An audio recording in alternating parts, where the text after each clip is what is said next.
Good evening, I'm Chris Clark in London with a special edition of ABC News. The world is in shock. Diana, Princess of Wales, is dead and Britain is in mourning. The 36-year-old princess was killed in a high-speed car chase in Paris early Sunday morning Australian time. Doctors worked for 2 hours to try to save her life, but she died from massive internal injuries. Her companion of recent weeks, Dodi Al-Fayed, was also killed in the crash, as was her chauffeur. It was just before midnight when the car Diana was travelling in slewed into a pillar in this underpass in central Paris. Diana and Dodi Al-Fayed had been to dinner at the Ritz, which is owned by Mr Al-Fayed's father, Mohammed Al-Fayed, who also owns Harrods. Dodi Al-Fayed and the driver died at the scene. Rescue workers took some time to free Diana from the wreckage. She was taken to a nearby hospital, but died several hours later after emergency surgery. Her bodyguard was also injured. People who were near the scene quickly realised how serious the accident was. And we saw a lot of liquid on the ground, and we didn't know who it was at the time. Somebody came running towards us, speaking French, shouting in French, and we thought for some reason it was going to blow up in the tunnel. We stood there, watched a little bit, and police came about 7 to 10 minutes later. Ambulance about 15 minutes later. At the time of the crash, the car was being pursued by paparazzi press photographers on motorcycles. Police detained several photographers for questioning and seized 2 motorcycles and a motor scooter. I was one of the first 3 people in the tunnel. The driver was unconscious, sounding the horn for like probably almost 2 minutes. Well, initially when I approached the vehicle, the gentleman who was taking pictures, and his camera equipment was far too sophisticated for a tourist or someone not professional, I assumed, associated with the press. The French Interior Minister and the British Ambassador to Paris were at the Princess's side in hospital when she died. The Queen and the Prince of Wales and the Prime Minister have been informed of the accident. The news broke late at night in Britain, so most people heard of the events early on Sunday morning. At Buckingham Palace, people began paying their own tributes. Diana's death, so sudden and unexpected, has left people shocked and dazed. Just a shining light, and she was there for everybody. And I'm just glad towards the end she found happiness. At least she died knowing real happiness, I think.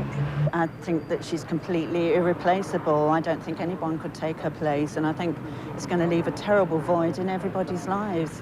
I'm just completely shocked. It just sounds so absurd that, well, the best one of the lot had to go first. The BBC suspended its scheduled programmes to break the news.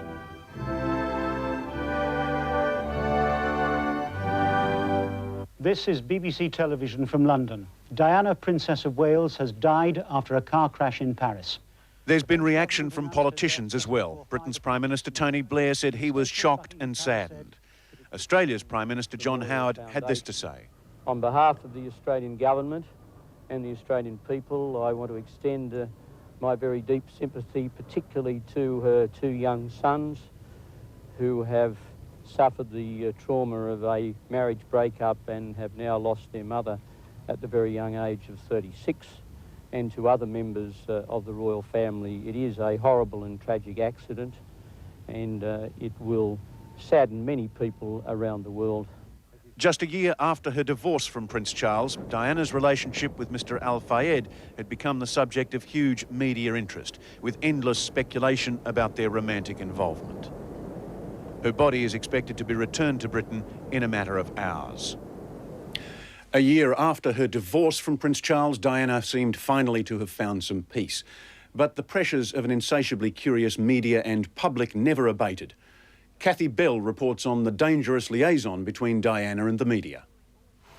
Graphic pictures told the story all too well, but across the world the media searched for the words to break the news. The British Press Association, citing unnamed British sources, has reported that Diana, Princess of Wales, has died.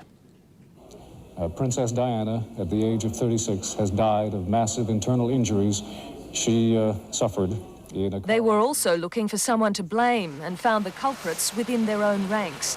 tabloid press photographers who'd been pursuing the princess at high speed when the crash occurred. She has been hounded literally to death. The press has jumped to its own defence, saying the princess took advantage of the papers too, using them to publicise causes such as her fight against landmines. It is terrible what's happened. I do not deny that. But there was an element of use of the paparazzi and photographers in general that Diana used enormously to her advantage. She knew exactly how to do it. The heartlessness, the viciousness with which the media pursued that woman and finally did her to death is out of all proportion to any attempts that she used to gain publicity for the causes that she loved.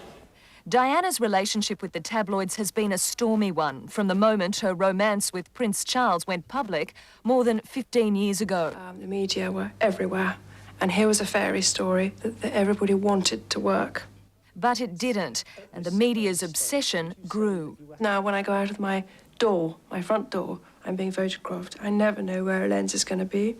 The tabloid frenzy reached a crescendo in recent weeks with the revelation that Diana was in love once again. The princess hounded as she holidayed with Dodi Al-Fayed in the Mediterranean. Photographs of the two kissing on his luxury yacht were splashed across the world press. Like her life, her death is big news, and parts of the media are still refusing to toe the line, despite being blamed for the tragedy. We are told by eyewitnesses that there was a photographer who appeared on the scene within seconds of the crash and took some photographs. Would the Globe pay for those photos? Would it run those photos? I couldn't really. That's something that we would deal with on a per-case basis. I wouldn't want to comment on that at this point. French police have arrested 5 photographers who were at the scene of the accident. The Governor-General, Sir William Deane, has sent a message of condolence to the Queen, expressing deep shock and profound sympathy. Mari Sutton, the woman who asked Diana to Australia last year for the Victor Chang Memorial Dinner, has spoken out strongly against the media hounding of Diana. She spoke to the ABC's Lisa McLean a short time ago. And she said, you know, like, the paparazzi are the worst thing in my whole life. And I did say to her, well, why don't you get out? And she said, well, I'm William's mother and my children are my life. And they're my first priority. So she had to stick around for the harassment that she received day in, day out. The paparazzi, who she said to me, I hate most in the world, Mari, are the people that have caused her death. They were following her. That's why the car sped up, and that's when they came to their end. And it's ironical, really. I just hope wherever she's gone, she's got some peace, because I don't think she had much on this earth. Or the last 15 years weren't very peaceful. She's a very sad lady. I think she'll be terribly missed because she was an icon, she was a legend, and you always have to have someone like that in the world, don't you, really? And she was awfully good with Diana's so many life people. was made in tabloid heaven, but happiness eluded her. A marriage begun in high expectation, but which ended in a crisis for the British monarchy. Senior reporter Trevor Borman looks back at the life of Diana. She wasn't born into royalty, but Diana Frances Spencer had regal connections from the beginning. Her family lived on the Queen's estate at Sandringham, a privileged childhood that could not guarantee stability.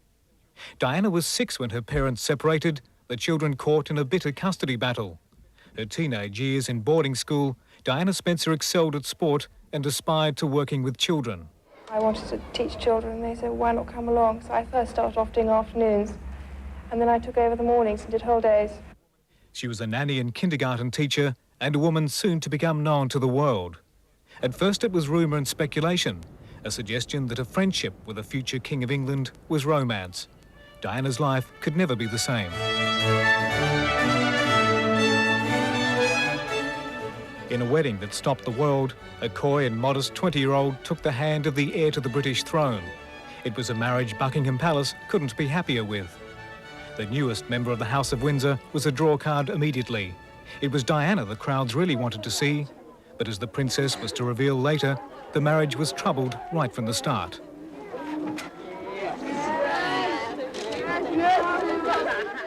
At first she resented the amount of time taken up with royal duties. Her battle with eating disorders became a matter of public record. And after the birth of first Prince William and then Prince Harry, Diana disliked the time apart from her sons. But what hurt her most were the persistent rumours of her husband's affair with Camilla Parker Bowles. Well, there were 3 of us in this marriage, so it was a bit crowded. The rumours were true, and so were stories of her escape from a loveless marriage. Were you unfaithful? Yes, I adored him. Yes, I was in love with him. Increasingly, Diana and Charles travelled apart. She was the darling of society and of charities it supported, ever glamorous and alluring. But she needed to pretend no longer. It is announced from Buckingham Palace that, with regret, the Prince and Princess of Wales have decided to separate. It was then she felt victimised by the household that once embraced her. I was now separated, wife of the Prince of Wales. I was a problem. I was a liability, seen as. And how were we going to deal with her? But the Princess of Wales had no intention of going quietly. She continued her work with sick and underprivileged children, winning new respect for her earnest endeavours. More confident and seeming happier than ever, the Princess took on more demanding crusades, touring Angola and Bosnia to campaign against anti-personnel mines. The most photographed woman in the world was finding stability at last. I'd like to be a queen of people's hearts, in people's hearts. But I don't see myself being queen of this country. It's shortly after 10 o'clock in the morning here in Britain. Most of the nation will have woken by now to receive the news of Diana's death and will probably spend the rest of the day trying to comprehend it. For now, that's all from London. I'm Chris Clark for ABC News.